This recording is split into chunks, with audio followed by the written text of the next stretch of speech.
Olá pessoal, eu sou Carito Cavalcante, cineasta. Estou aqui com meu amigo e parceiro Fernando Suassuna. Estamos dando continuidade à oficina Experiências Poéticas Cinematográficas, que foi contemplada pelo edital de Formação e Pesquisa Troca de Saberes à Distância, promovido através da Lei Aldir Blanc, Fundação José Augusto, Governo do Estado do Rio Grande do Norte, Secretaria Especial da Cultura, Ministério do Turismo e Governo Federal.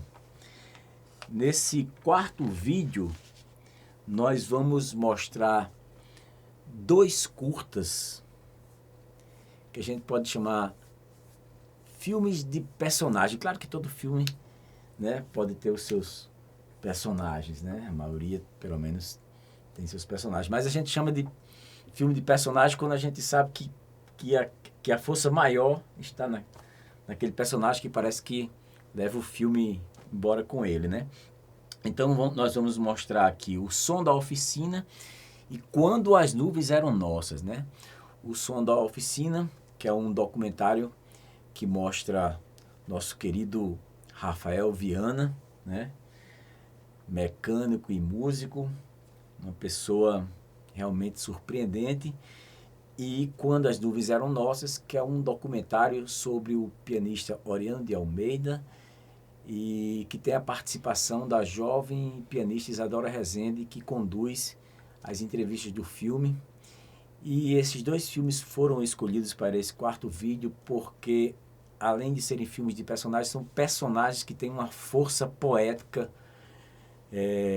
muito grande, né? Então vamos começar com O Som da Oficina, filme que realizamos juntos, né? Foi um grande prazer, né? Uma grande descoberta. Tudo partiu quando o Fernando viu um vídeo no Facebook, não foi isso? Eu vi um vídeo no Facebook de Jubileu Filho, né, com uma imagem que para mim já tinha uma força enorme, que era essa figura com um macacão de oficina, todo sujo de graxa, os dedos sujos de graxa e tocando violão de uma maneira como um virtuose mesmo. Eu disse, puxa vida, o que é isso aí, né? Liguei para Jubileu e disse, Jubileu, o que é isso? Ele disse, rapaz, é meu primo, ele é um grande músico, mas ele não consegue sobreviver ainda de música e ele trabalha numa oficina. E aí eu fiquei com isso na cabeça e encontrei Carito e disse, a gente tem que filmar isso, cara, vamos lá. E a gente combinou um dispositivo que era o seguinte, a gente tinha que chegar lá em um dia e fazer o filme em um dia. Ou ia dar certo naquele dia ou a gente não iria fazer o filme. Até porque a gente tinha muitos trabalhos paralelos e não teria como fazer depois. E a gente apostou todas as fichas nisso e foi tudo incrível da maneira, né? O personagem não decepcionou, era muito Ao melhor do que a gente contrário, tinha pensado. E uma grande figura, foi uma surpresa incrível. vale ressaltar aqui também que esse dispositivo que o Fernando falou foi também, a gente criou também porque a gente estava com muitas pendências, né? A gente estava fazendo filmes que estavam Isso. demorando muito, né? E é claro que a gente entende todo esse tempo homeopático, a necessidade desse tempo, mas muitas vezes esse tempo de repente estava maior do que a gente queria, porque filmes feitos na guerrilha, dependendo de muitos fatores e tal. E aí a gente estava sentindo a necessidade de concluir algo, né? Realizar algo, e aí a gente colocou a gente colocou para a gente mesmo esse fator limitante, né? E aí isso é muito interessante quando você também coloca esse dispositivo, né? Como, o que é que isso pode gerar também, de muito interessante assim, fazer essa experiência, né? Quando a gente pensou, não, a gente tem que fazer tudo pelo menos a parte de captação em um dia só, a gente acabou gerando, né, digamos assim, uma unidade do ponto de vista estético de ser numa única locação, com aquela luz, com aquele, enfim, e fortalecendo o filme através do personagem, né? Rafael Viana, um personagem incrível, e o que nos faz lembrar muito um pensamento do documentarista João Moreira Salles, que ele disse que um documentário se fortalece com um recorte. Então, esse dispositivo, inclusive, ele em alguns momentos a gente foi tentado a subverter, a burlar, burlar ele, né? Porque a gente começou a descobrir mais coisas da vida de Rafael e a gente, a gente não ficou tentado a querer fazer mais imagens em outro dia, em outro lugar, né? E a restrição, acho que ela acaba se vindo também como um potencializador da criatividade, às vezes, né? Que a gente foi buscar, por exemplo, outros recursos no áudio, né? Como a gente faz no meio do filme e tal, e acabou funcionando bem, né? E mostra também as nossas afinidades, né? As ideias que, né? De você, a ideia de você misturar os sons da oficina com... O título Som da Oficina, a gente captou muito som da oficina, né? Quando fomos ouvir os áudios, tinha martelada, tinha som de coisa sendo varrida, som de carro chegando, motor. E o Rafael, que toca, né? Fantástico, muito bem.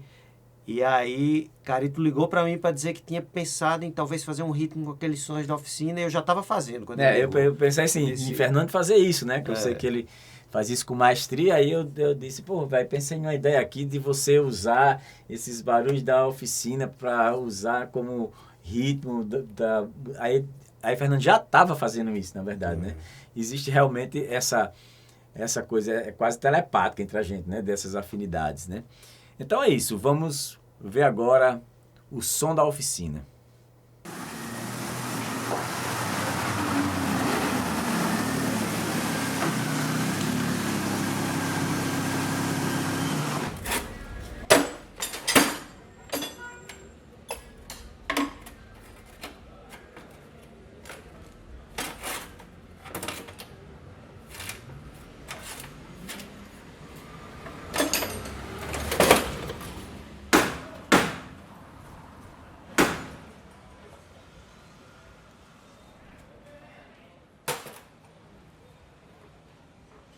E desde pequeno que eu trabalho nessa área, ajudante, né, de mecânico, mas hoje eu trabalho como mecânico mesmo, assim.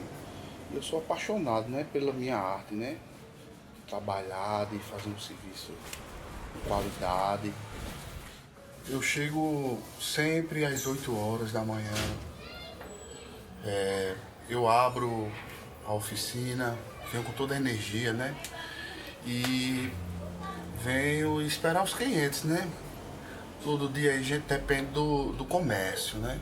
Então quando a gente abre a oficina, a gente vem com a intenção de poder ajudar aos clientes, as pessoas. Tem pessoas que também, eu ajudo muitas pessoas também que não têm dinheiro, às vezes está no prego na rua que a gente tem que ajudar, né? Eu gosto também de estar com as mãos sujas. Muita gente reclama assim, poxa, somos com as mãos. Eu digo, rapaz, é normal, pra mim é normal isso, sabe? Meu dia a dia eu trabalho com isso e me sinto muito feliz.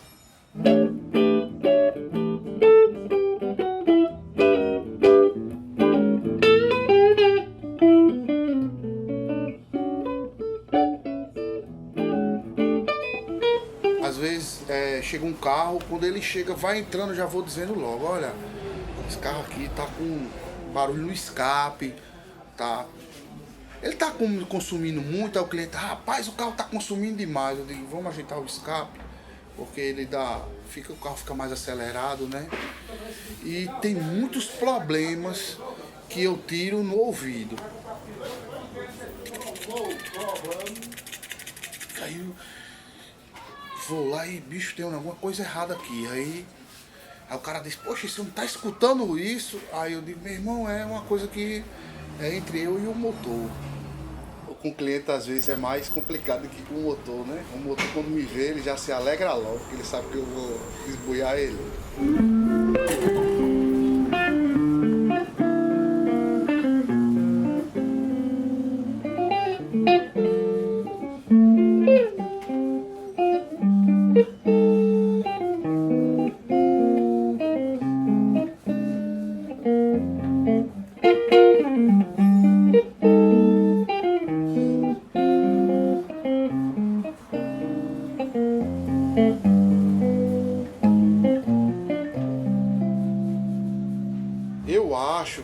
Eu acho assim que que lá no céu, quando eu vinha do céu, quando eu vim do céu, eu já tocava.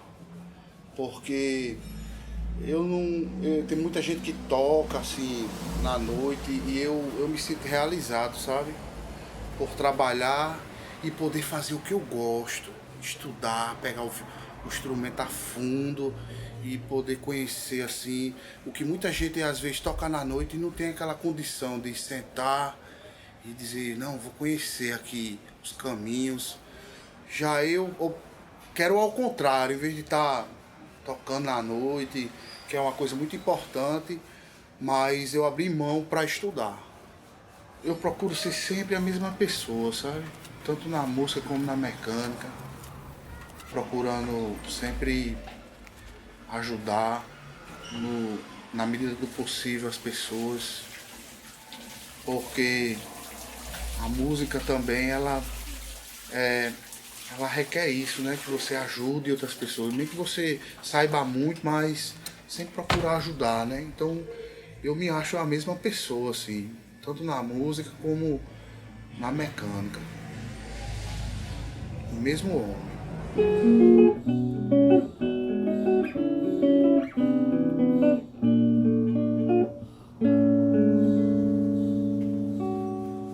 Onde tem som, tem música, né?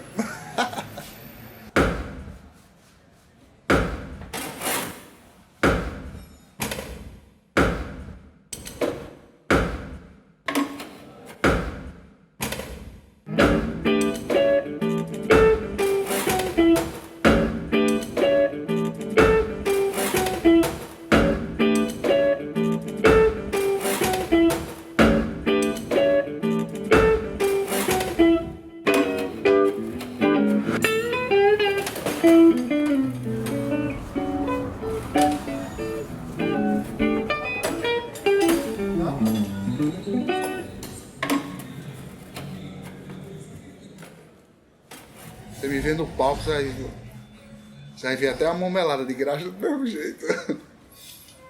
Pois é isso.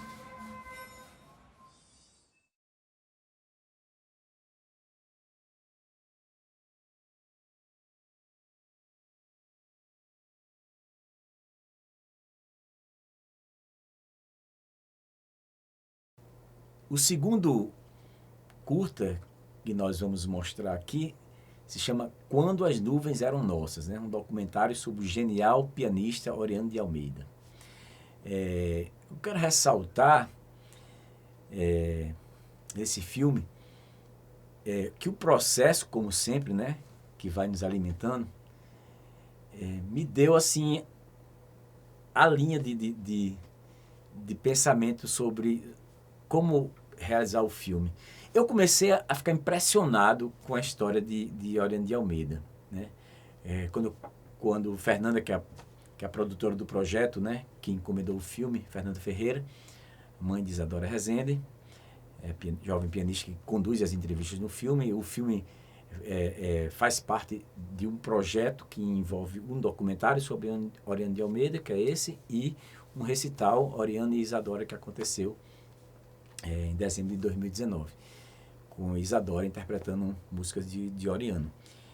E eu confesso que sempre ouvi o nome de Oriano de Almeida, porque estudei na escola de música, quando ainda era na rua Mipibu, e, enfim, sempre houve esse nome na minha cabeça, mas eu não sabia da história de Oriano de Almeida. E quando eu comecei a saber da história, porque aí tanto Fernanda Ferreira quanto Daniel Rezende foram me entregando livros, eu fui conseguindo com outras pessoas e comecei a pesquisar na internet. Quando eu comecei a sentir a história dele, eu fiquei tão assim impressionado, tão encantado com ele, que quando a gente começou o processo de entrevistas, eu deixei de ler sobre ele, deixei de querer fazer um roteiro assim muito resultado da pesquisa, das coisas que estavam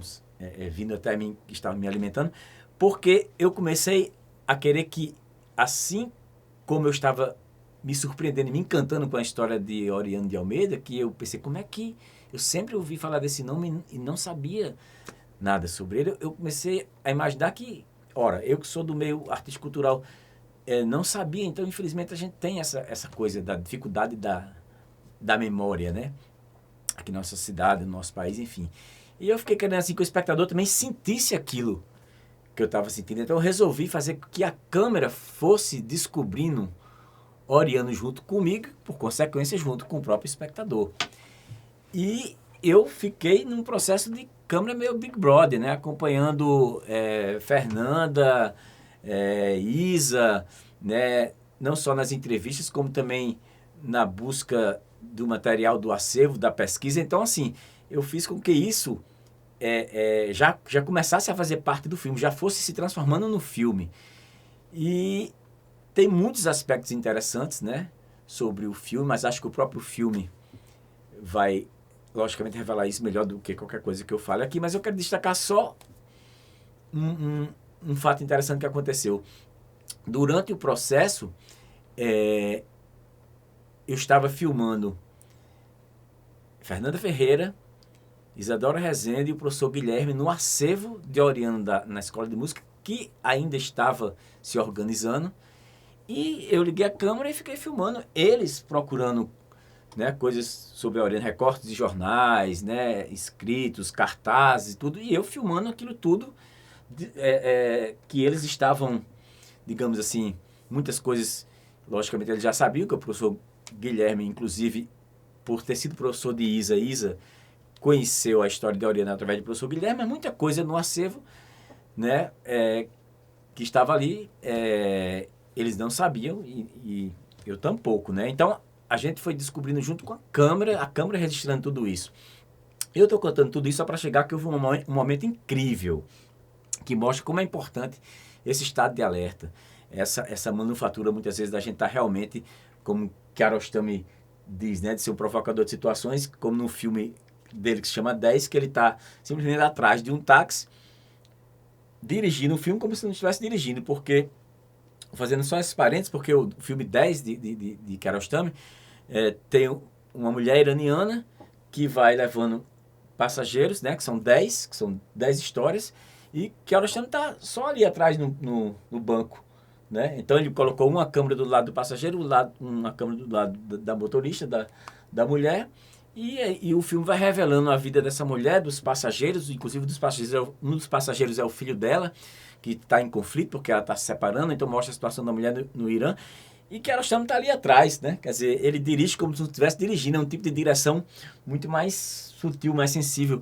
E eu estava ali no acervo só filmando o que estava acontecendo, e de repente o professor Guilherme encontra uma carta de Iris, que tinha sido casado muitos anos com Oriano, né, também pianista, e ele começa a ler essa carta e começa a ficar maravilhado com ela, e eu estava filmando esse momento, e ele diz, olha, isso aqui é uma carta, né, de Iris para Oriano quando ele fez 80 anos, né, e aí ele começa a ler um trecho que diz, em Paris, quando as nuvens eram nossas, nunca imaginaria que íamos chegar até aqui, algo assim, que chegaríamos até aqui. E aí eles conversam entre si, ficam impressionados com aquela carta, né? E eles comentam, né? Nossa, eles se separaram, mas continuaram amigos pro resto da vida. Eles eram unidos pelo amor à música e tal, e tinham muito respeito um pelo outro, admiração. E aí, depois a gente descobre que quando as nuvens eram nossas, que ela fala na carta, é o nome de uma música de Oriano.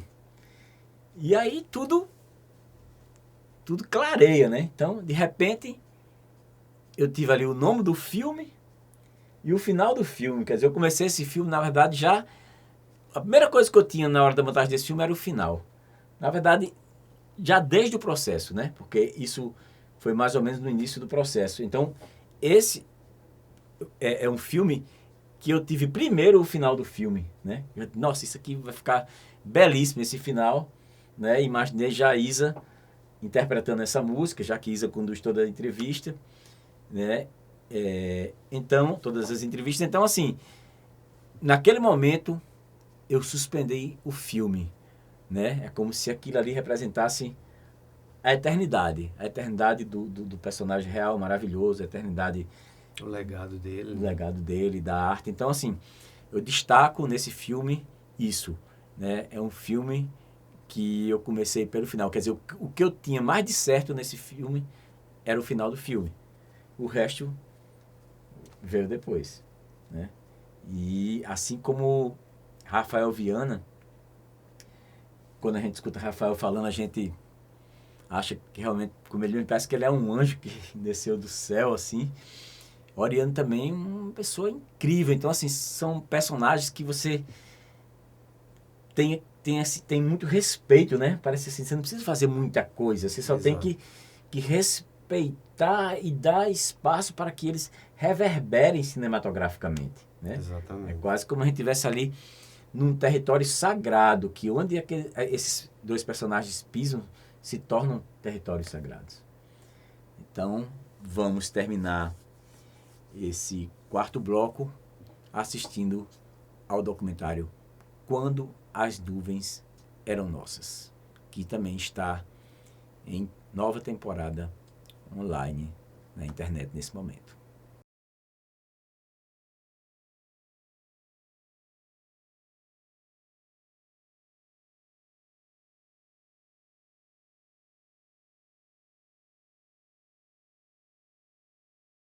A primeira vez que eu fiquei sabendo de Oriano foi nas aulas de Guilherme, que ele falava muito sobre os grandes pianistas que marcaram a história da humanidade. E Guilherme sempre tem o hábito de contar mais sobre a vida pessoal do artista. Então ele fala sobre a pessoa, quem era Oriano, né? Ele não falava só sobre a música, o repertório ou sobre a técnica usada por eles. Ele falava sobre quem era Oriano de Almeida, como era a pessoa dele, né? Por que ele amava tanto o piano, por que ele amava tanto a música e como essa paixão deles fazia, né, o mundo se unificar. E pra mim, com o passar do tempo, né, que eu fui estudando a música dele, eu fui me aproximando mais dele. Então é como se Oriano fosse um amigo meu.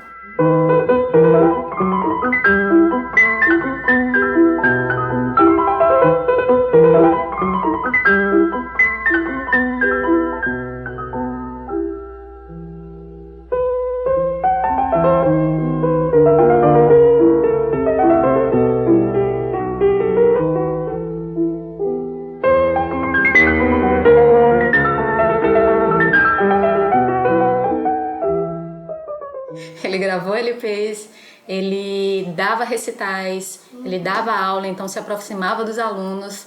Ele tinha um programa de rádio, na Rádio MEC, participou de um programa de televisão, então é quase como se ele tivesse sido um popstar daquela época, né? E isso através do piano, fazendo e vivendo da música que ele amava, né? Um homem delicado, gentil, elegante. Parecia que ele estava no banquinho a tocar, mesmo estando conversando. Um nome mundial do pianismo, grande mestre também, professor, compositor, escritor, escreveu 9 livros, compôs mais de 100 músicas. É uma pessoa do Rio Grande do Norte que nos orgulha e orgulha o Brasil também como embaixador da música brasileira no mundo. Ele nasceu em Belém, né, em 1921, e em 1930 ele chegou a Natal. Eu li que Oriano começou a carreira pianística, né, muito cedo, e ele era considerado uma criança prodígio. Como foi esse processo de quando ele veio, né, de Belém pra cá? Os primeiros momentos. Os primeiros momentos. O pai dele se transferiu para Belém e lá se casou. Lá nasceu toda a família, nasceram todos os irmãos, nasceram lá. E ele decidiu trazer os 2 filhos, Oriano e a Ossi, que era mais nova do que ele, para batizar em Natal. Então eles se hospedaram na casa de Valdemar de Almeida. Valdemar tinha chegado da Europa há pouco tempo e se interessou, despertou para ver que a Leone já chegou tocando pianinho lá, né, de Belém, né? Ela tinha aprendido alguma coisa, mas certamente o faro de Valdemar detectou que esse menino não é só um batedorzinho de piano. Não. Então Valdemar, vendo o talento de Oriano, pediu para ele ficar aqui em Natal, para estudar com ele. Começou a dar umas aulinhas a ele e tal, e ele foi indo, até que acontece a primeira apresentação deles, que aí no livro você tem a data exatamente, a hora, a data, tudo direitinho, a primeira apresentação que foi no Aeroclube. Todos tocaram e ele ficou por último, que ele era um garotinho de calça curta, né? Aí quando o menino tocou, foi aquela coisa, todo mundo batia palma para todos os outros para ver. Mas quando ele terminou de tocar, desabou. E a casa escolhida para Oriano ficar foi a do meu pai, Garibaldo Romano e Maria, que ficaram com ele até ele completar 18, 20 anos. E se interessaram para que ele fosse um concertista. E ele começou a estudar então no Instituto de Música do Estado, que era dirigido por Valdemar de Almeida. Basta dizer que o ensino desse instituto tinha como professor de História Câmara Cascudo. Você imagine a sorte, enfim, de um jovem estudante estudar História da Música com Câmara Cascudo. É uma recordação realmente na minha vida muito grata. Eu lembro perfeitamente das aulas de Câmara Cascudo, da alegria com que ele transmitia a sua erudição, né?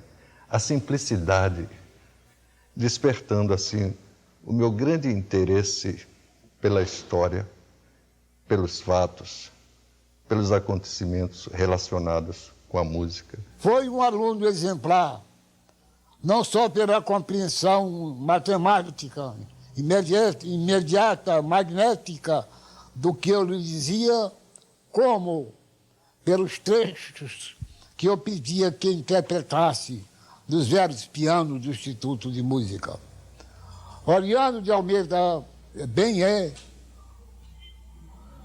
o que eu sinto que ele seja, com sucesso ou sem sucesso, é realmente um dos valores mais legítimos da música interpretativa no Brasil. Quando eu comecei a pesquisar sobre Oriano, aí então que a gente descobriu que o acervo estava na escola de música, que ninguém sabia, nem o próprio Guilherme, que é da área de piano, sabia que o acervo estava lá. O acervo está super misturado e a gente está tentando montar esse quebra-cabeça, né?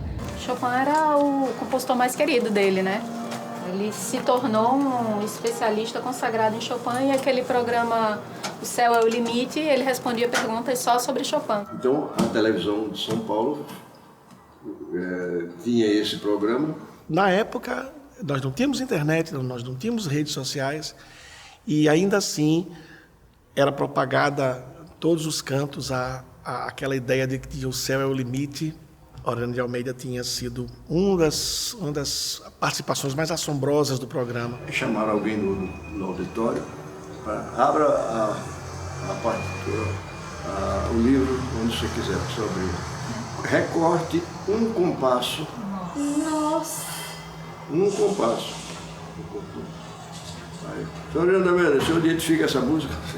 Que coisa. Meu Deus! Ele não disse nada, olhou. Tocou a música toda. Nossa! E o prêmio era 1 milhão. Tirou o maior prêmio da televisão brasileira. E esse dinheiro foi que você fez? Não, rapaz, eu devia muito. Essas viagens de São Paulo, eu pagava tudo do meu bolso. O lado material, que é esse de pensar no lucro, no pagamento, não era muito com ele. Sabia tudo sobre Chopin, o tamanho do sapato, as comidas que gostava, o que foi que ele fez, o que foi que ele disse, qual foi a época das músicas, tudo isso. Acharam, disse, agora ele vai errar. Perguntaram quantas, foi a última pergunta, quantas janelas tem a casa de Chopin? Ele disse 5. Imediatamente.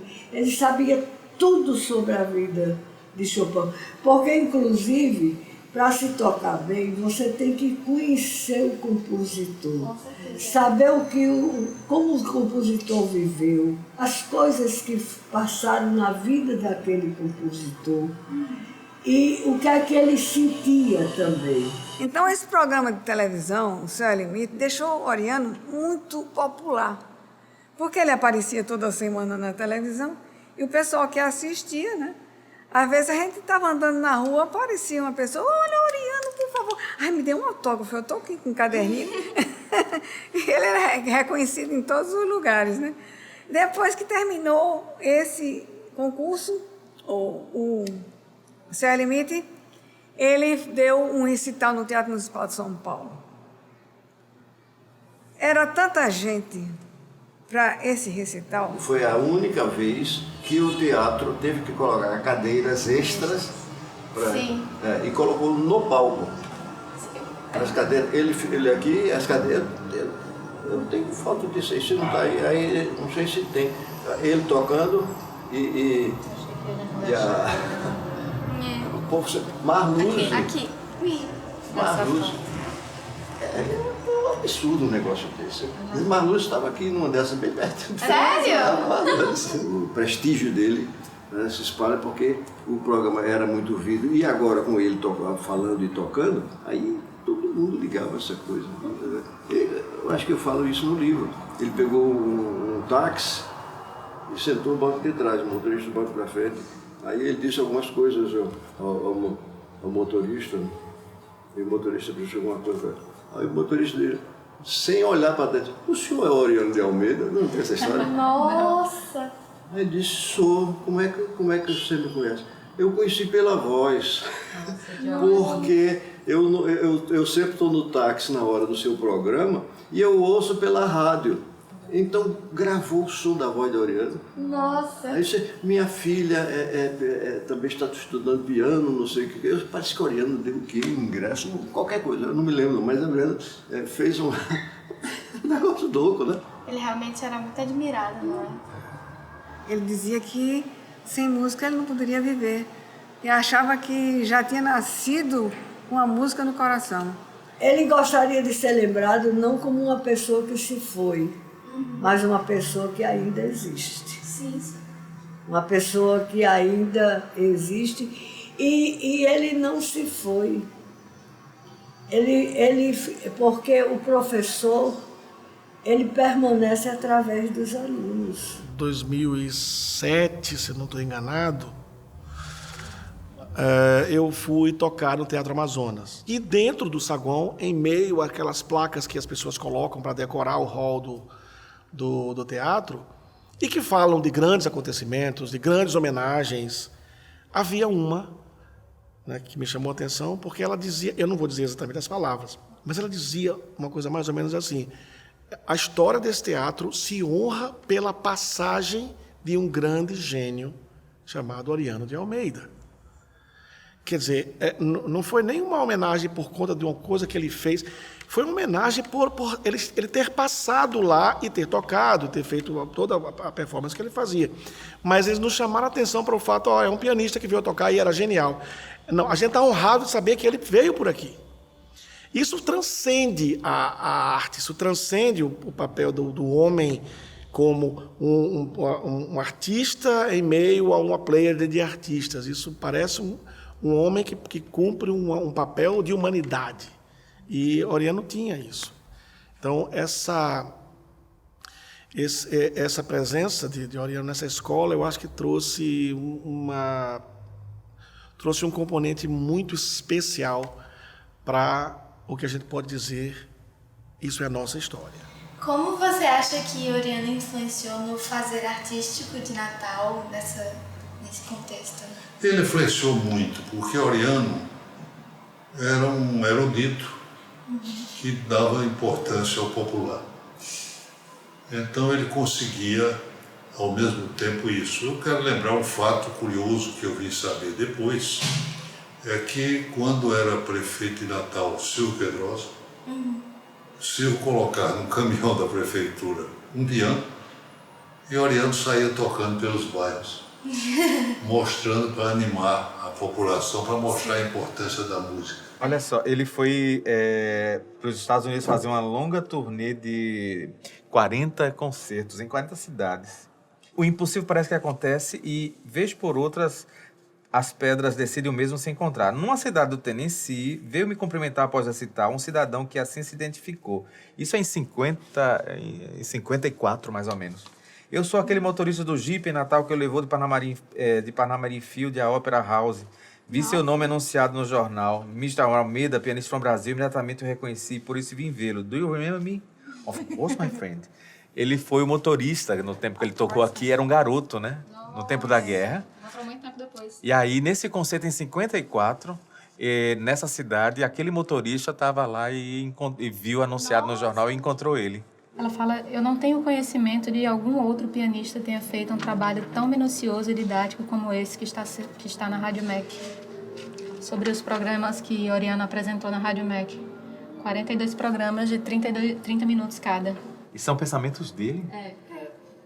Muitas horas perdidas, muita força de vontade inútil, muito talento desperdiçado e, no final, quanto desânimo e desilusão. Um dia, o estudante de piano deve acordar e meditar nessa simples pergunta. Ele quer ou não quer tirar dividendos do tempo? Este capital tão fugaz e tão precioso. Ele passa para nunca mais voltar, como um barco que muitas vezes nem deixa rastro na tranquilidade do lago.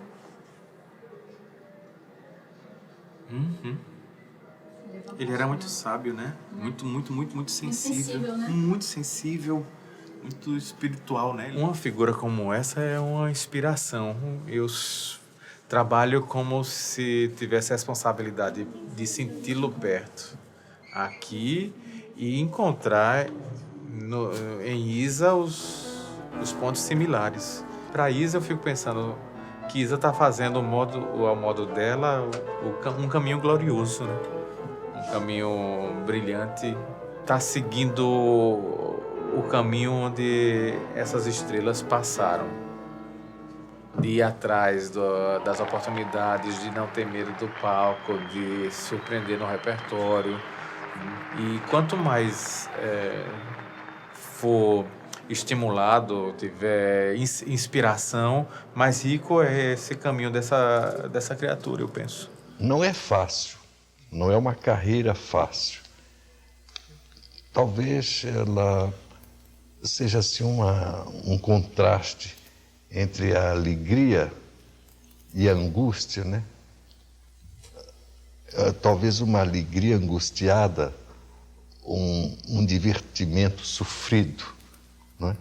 Porque você penetra num mundo diferente, você para num espaço imaginário em que você está à procura de uma beleza imaterial, né? A música vive de som, o som é imaterial, ele se evapora.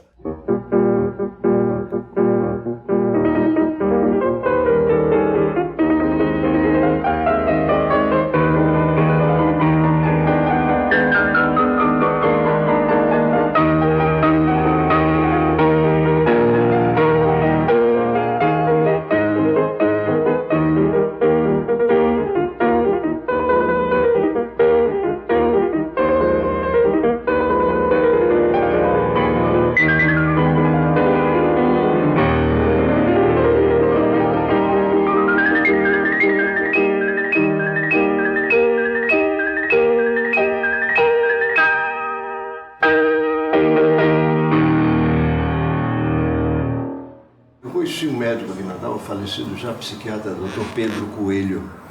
Pedro Coelho me contou que estava no Rio e vinha passando no municipal, ou seja, ele estava vendo alguma coisa no municipal. E ele passou a olhar, um concerto de Oriano, parece que ele estava com um amigo, um concerto de Oriano. Aí ele falou com o porteiro para se podia entrar. Ele disse, ele pode entrar, mas ele já terminou. É que ele não consegue sair. Quando ele sai, o povo fica de pé batendo palmo, ele toca de novo, já faz 50 músicas que ele toca. Os pelos doidos para ir embora. De 5 em 5 anos tem em Varsóvia, na Polônia, o concurso Chopin, que é internacional, para pianistas do mundo inteiro.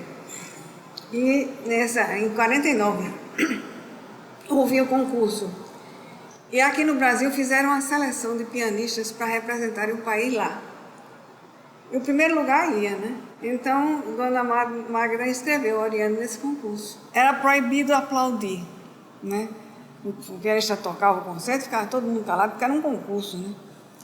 Então, depois que ele tocou o concerto, quando ele terminou, o teatro veio abaixo. O teatro aplaudiu. Quebrou a regra, né? Aplaudiu e ele voltou ao palco 8 vezes. Porra, não queria deixar de aplaudi-lo, né? Então ganhou o primeiro lugar. Aí foi para Varsóvia. Quando chegou em Varsóvia, conheceu pianistas do mundo inteiro.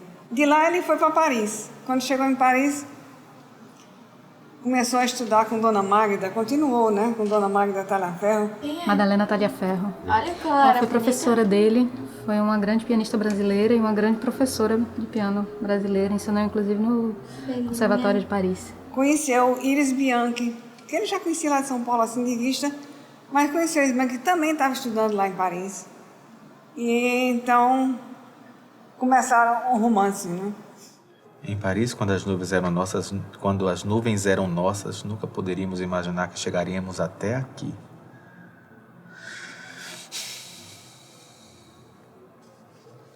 Olha que lindo. Quero que você saiba que a minha admiração por você, pelo grande artista que você é, continuará viva até o fim do meu tempo. Com alegria e emoção, desejo muita felicidade e que seu coração viva em harmonia com a harmonia de sua música. Deus o abençoe. Grande e carinhoso abraço e beijo da Iris. Gente, que coisa linda. Isso eram os 80 anos dele. Eles se separaram, mas nenhum dos dois se casou novamente. Eles, enfim, foram casados a vida toda mesmo. Eles compartilhavam esse amor, né? Pelo piano. Pela música. Eles se admiravam muito. 80 anos. Em Paris, quando como é que ela diz aqui? Em Paris, quando as nuvens eram nossas, nunca poderíamos imaginar que chegaríamos até aqui.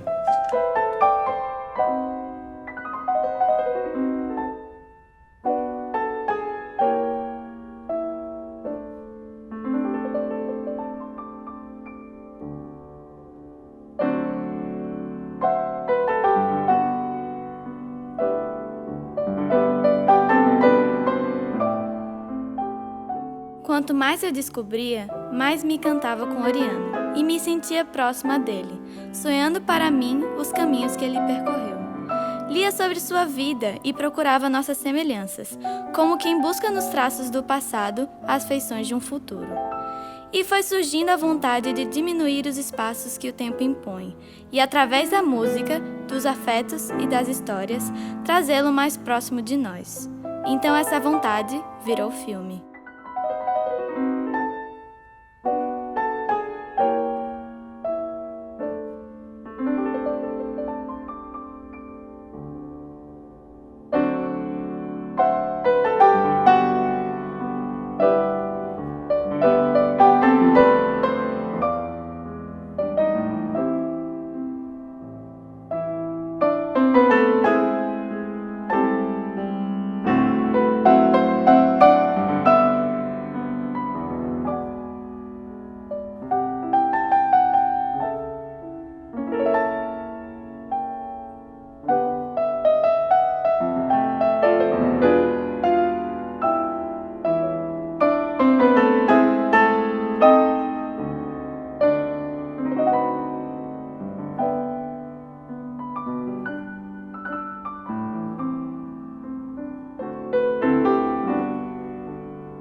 E vamos terminar esse quarto vídeo com um pensamento extraído aqui do livro A Linguagem Secreta do Cinema, de Jean-Claude Carrier.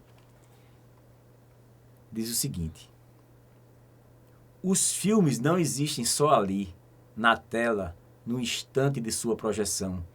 Eles se mesclam às nossas vidas, influem na nossa maneira de ver o mundo, consolidam afetos, estreitam laços, tecem cumplicidades.